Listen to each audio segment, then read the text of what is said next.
Good morning. It is Friday, the 12th of December. I'm Maeve McMahon, and this is Europe Today, Euronews's daily live fix of European news and analysis. Coming up today, speaking from Berlin, NATO Secretary-General Mark Rutte has made a stark announcement to Europeans that Russia could attack a NATO country in the next 5 years. A number of Western intelligence agencies have said the same, but Moscow has called it hysteria. Meanwhile, the US has said Ukraine should pull its troops out of Donbass so that Washington can set up a free economic zone. For the latest, let's turn straight to Sasha Vakalina, our Ukraine correspondent. Good morning, Sasha. Quite a dramatic statement there from Mark Rutte. What more can you tell us? Absolutely. The warning coming from NATO Secretary-General saying that Europe must prepare for the scale of war our grandparents endured. Of course, this means a lot to each and every European because everybody understands the scale that Rutte meant in that statement. He also said that if Putin is prepared to sacrifice ordinary Russians, what is he prepared to do to us? Now, at this stage, Russia is losing around 1,000 soldiers per day, Maeve. This is the scale he is talking about. Let's take a listen. We are Russia's next target. And we are already in harm's way. I fear that too many are quietly complacent. Too many don't feel the urgency. And too many believe that time is on our side. It is not. The time for action is now. There's nothing soft about that statement, May. There are no hints. There's a very direct warning coming indeed in line with lots of warnings by the Western intelligence agencies, also coming at the back of numerous hybrid attacks and those drone incursions in Europe, and also coming from the warnings from Moscow saying that, Moscow is ready at any time as Russia is still blaming Europe, saying that Europe is the one being aggressive and Europe is the one waging the war at Russia. And meanwhile, bring us up to speed on the efforts to end the war in Ukraine. As yesterday, of course, we discussed the potentiality of having a meeting in Europe this weekend with the Americans, the Europeans and the Ukrainians around the table. Is that still on the table, the idea? Looks like the meeting might take place finally. It might be tomorrow on Saturday, and the venue will not be Brussels. That's going to be Paris. Now, it's still very much, in the move. We don't know the more details yet, but what we do know is that the sides represented there would be Ukraine, there would be also Europeans. Now, who would be there? That would be Britain, France and Germany. This has been reported at this stage. It's unclear whether the European Union and the European Commission institutions will be represented. It is also unclear whether Donald Trump will actually participate. He said he needs more clarity and understanding on the crucial issues, which of course is the territorial concessions. Now, President Zelensky spoke about it at length, and he said, of course, the most crucial issue is the one of ceasefire after repeated negotiations with Russia. The US believes complete ceasefire can only be achieved once a framework agreement has been signed. This is about the order of things and how we can proceed. Now, Ukraine and the Europeans have been insisting from the very beginning that they do want to see first a ceasefire and then some sort of an agreement. Russia insisted that there should be an agreement first and a ceasefire later. What we see now is that Washington supports Russia's vision of first having an agreement and then talking about ceasefire. OK, so still extremely tricky. We'll keep a very close eye on those talks tomorrow in Paris. Thank you so much, Sasha Vakalini, there for that update. But now, coming up, we'll be joined by Nadia Calviño, the president of the European Investment Bank. That's the lending arm of the European Union. The former Spanish finance minister joins EU finance ministers today for talks on the European economy. The meeting comes on the very same day the Greek finance minister takes over from Pascal Donoghue as president of the Eurogroup. For more, we can head straight over to the European Council, where our EU editor, Maria Tadeo, is standing by for us. Good morning, Maria. Great to see you. Look, this meeting comes on a brutal week for Brussels, given the criticism from the US administration. Fill us in. Well, yes, Maeve, difficult week for Europe, but today a positive story, if I may, for once. Of course, as you say, a new head of the Eurogroup. It's the Greek finance minister, a turnaround story here in Brussels today. This was a country, remember, that almost crashed out of the European Union and the euro 10 years ago and now leads this group of finance ministers. But yes, the focus very much this week has been on the words by the U.S. administration, a European economy that is simply too weak, too politically correct, obsessed obsessed with regulation and green policies. A lot of this could lead to the end, according to the U.S. administration, to the European civilization. Very tough words. And to debrief, I'm happy to say we are joined live by the head of the European Investment Bank, Nadia Calviño. President, thank you so much for joining us this morning. I want to get your thoughts on those remarks by the U.S. administration. The European Union, it is simply too weak. Are we obsessed with regulation and are we killing this economy? Well, actually, Maria, what I feel these days is that I'm more proud than ever to be European. I think our values are our compass, and they must be also underpinning the new world order, which is in the making.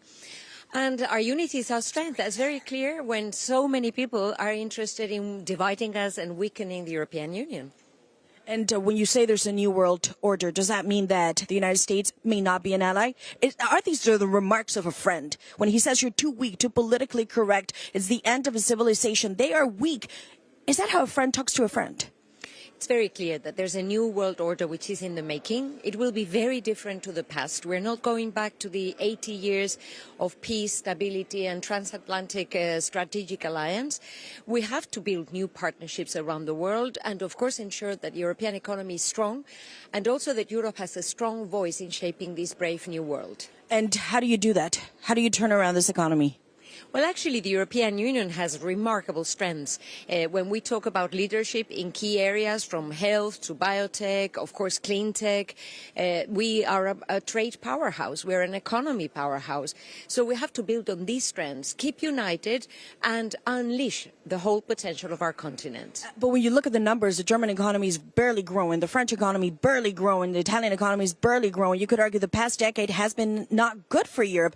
How can we turn around this in more specific terms? Is there a case to say, yes, maybe we over-regulated, yes, we got too obsessed with green regulations, and now it's the time to undo it? It's very clear that we need to simplify the rules, and we're doing it. Only this week there was an agreement in the Parliament and the Council precisely to push ahead with simplification in key areas. So we are on the right track. We need to speed up. That's very clear in this simplification process so that we reduce red tape, we reduce costs for businesses, in particular for SMEs. We also need to further integrate our markets, whether it is in the area of digital or energy or capital markets, of course. And we need to invest big time to have strong infrastructures and to deploy and lead this new economy, which is also being built up these days. So you don't fear this is the end of a European civilization, that is now coming to an end?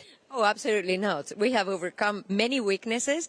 As I said a moment ago, our unity is our strength. So we just need to keep together, push ahead and accelerate those processes that are ongoing to strengthen our economy and our political unity and our security and defense capacity, of course. Can you do that at 27? I'm thinking of the Hungarian government. They would say President Trump is right. These guys are weak.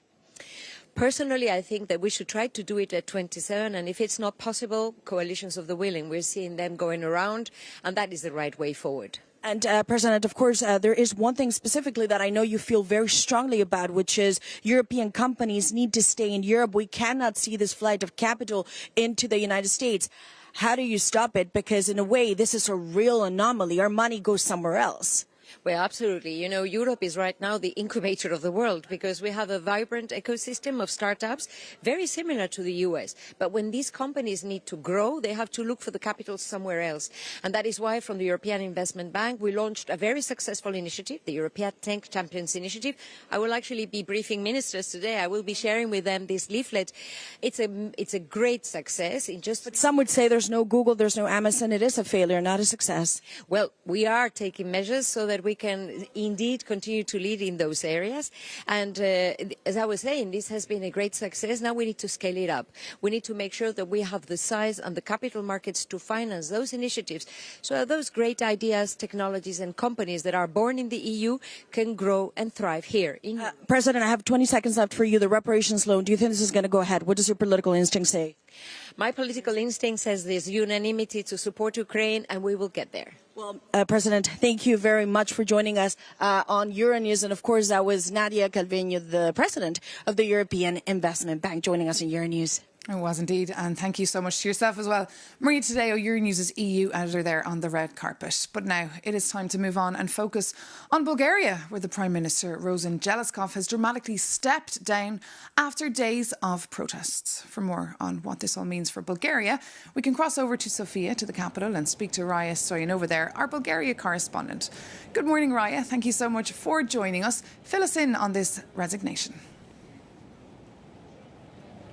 Good morning. After a series of protests yesterday, the government has officially resigned. But let me remind you where it all started. Last month, people went on the streets to express their dissatisfaction with the budget frame for next year. But the frustration grew, and this month took place two of the largest demonstrations here in front of the parliament. People wanted the fallout of the government. They explained that they want a country with less corruption. And then yesterday, less than 24 hours after the protest, the government resigned. But let's hear some words of the now former Prime Minister, Rosen Jelaskov. As we have stated, we hear the voices of the citizens protesting against the government. And we hear them clearly. We must race to meet their expectations, and their message is clear. They demand the government's resignation. This public engagement must be supported, because the world faces many challenges, and defending democracy is the greatest challenge before every conscious nation. Rosen Jelaskov there. And what is next now for Bulgaria, which will, of course, join the Eurozone on the 1st of January 2026? Yes, so right now it is a really difficult time for Bulgaria because, as you said, in less than a month we are going to join the Eurozone, to be exact, on the 1st of January. We are going to do that without a regular government and also with an extended budget. Also, right now, everything lies on the president because the president needs to hand out the mandate to three parties in the parliament. First, the biggest one, then the second largest one, and then a random one. And they will try and form a government. If they do not succeed, we are headed to elections again. Experts say that the elections will probably take place in February. Let me remind you that next year in Bulgaria we have also presidential elections. Indeed, very interesting time for your country. Raya Stoyanova, thank you so much for joining us live this morning from the Bulgarian capital. Now, as you might have heard, next week EU leaders are planning to travel to Brazil to sign off on the historic EU-Mercosur trade deal. But believe it or not, after almost 3 decades, the deal is still on ice. Jakub Janis has this guide for us to understand the coming days. Hello, Friday! While you are about to start your weekend, Brussels is sweating over a deadline that has been 25 years in the making. The EU is entering the final phase of the Mercosur trade deal that might create a market of 700 million people between Europe and South America. But will it? Next Tuesday, the European Parliament votes on the trading safeguards, basically to ensure no disruption of our market and to keep the unfair competition in check. And if that passes, it clears the path. Then, on Saturday, Ursula von der Leyen flies to Brazil to sign the deal. But even if signed, the European Parliament must still ratify it. With the far right and left against it, the deal could still be killed next year. European diplomats warn that if this happens, Europe loses a strategic partner, especially as relations with the US are falling apart. And speaking of the US, our favorite commentators have recently claimed that Brussels is just an unelected bureaucracy. Well, if this deal dies next year, it will be because the parliament showed its teeth. So, dear American friends, please leave calling European lawmakers weak to us. That's our job. After all, we, the people, are the ones who elect them. Jakub Janis there. And for more on that story and what it could mean for you, you can keep an eye on euronews.com or download our app.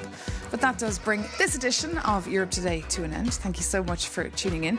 Do stay with us, though, here on Euronews for a new episode of The Ring, our debating show, which comes to you this week from Madrid. Take care. Thanks for watching and see you soon on Euronews.